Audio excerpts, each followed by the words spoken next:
Los niños raros.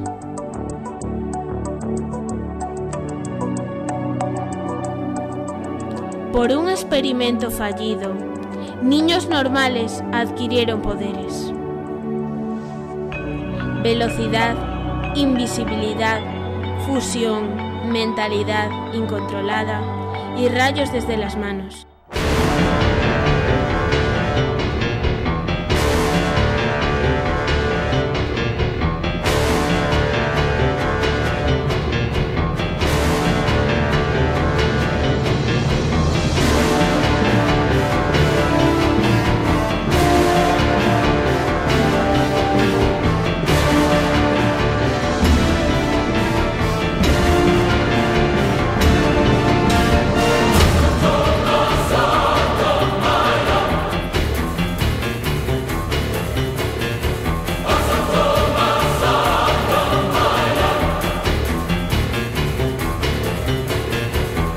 A pesar de ser hermanos, al encontrarse con sus poderes, empezaron a odiarse entre ellos.